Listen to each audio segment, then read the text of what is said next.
India sports news में आप सबका फिर एक बार स्वागत है।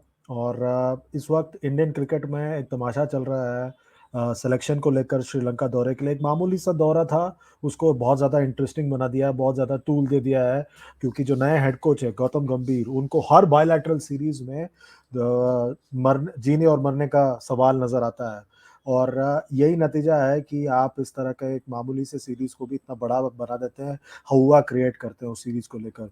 और बायलैटरल वाइट बॉल सीरीज का कोई मतलब नहीं है, दुनिया भर में इन सीरीज को बिना कॉन्टेक्स्ट का माना जाता है। पर गौतम गंभीर साहब जो है वो इसको एक बहुत बड़ा एक मरने जीने और मरने का सवाल बना रहे हैं, क्योंकि उनकी आदत है, अनफॉर्चुनेट है। और ये चीज़ शायद राहुल द्रविड़ के ज़माने में नहीं होती थी। और इसीलिए देखें कि एक T20 टीम के कप्तानी को लेकर इतना ज़्यादा तमाशा बनाया जा रहा है। कायदे से हार्दिक पांड्या को T20 का कप्तान होना था, क्योंकि वो T20 वर्ल्ड कप में रोहित शर्मा के उप कप्तान थे। और उसके पहले भी वो कप्तान रह चुके हैं। और सूर्य कुमार यादव जो है वो हार्दिक पांड्या के ना होने की स्थिति में कप्तान बने थे साउथ अफ्रीका में और ऑस्ट्रेलिया के खिलाफ। पर जिस तरह से एक हवा बनाया गया है और कह रहे हैं कि गौतम गंभीर मांग कर रहे हैं कि सूर्य कुमार यादव कप्तान बने, उसके वजह से पूरा एक तमाशा बन गया है। और ये अवॉइडेबल था, बहुत ज़्यादा अवॉइडेबल था, बिना मतलब का एक मामला अब तूल पकड़ा जा रहा है। दूसरी तरफ ओडीआई टीम को लेकर भी एक तमाशा बन रहा है, क्योंकि गंभीर साहब चाहते हैं कि सारे जो सीनियर खिलाड़ी है वो हर सीरीज खेले। अब ये 1990s में आप कर सकते थे, बट आप 2024 में आप ये एक्सपेक्ट नहीं कर सकते। आपको खिलाड़ियों को पिक एंड चूज करने का मौका देना चाहिए। और ये बायलैटरल व्हाइट बॉल सीरीज, इसका कोई मतलब नहीं होता। 10 दिन बाद किसी को इस सीरीज का कोई स्कोर याद भी नहीं होगा।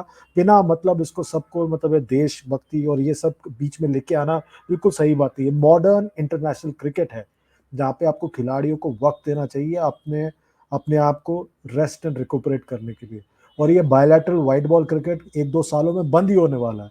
क्यों बिना मतलब का इसका इतना बड़ा हुआ बनाया जा रहा है, मुझे पता नहीं, मेरे समझ के बाहर है। खैर, तो वो क्या चाहते हैं कि रोहित, विराट, बुमराह सब खेले। यार आपको अपने हीरो को संभाल के रखना पड़ता है, आप बिना मतलब सब मैच में नहीं खिला सकते। ये पाकिस्तान में ठीक है, पर यहाँ पर नहीं कर सकते आप इस तरह की चीजें।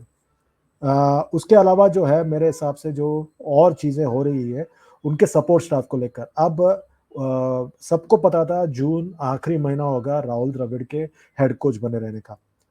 उसके बावजूद बीसीसीआई ने जो प्रोसेस है वो मई के एंड में शुरू किया।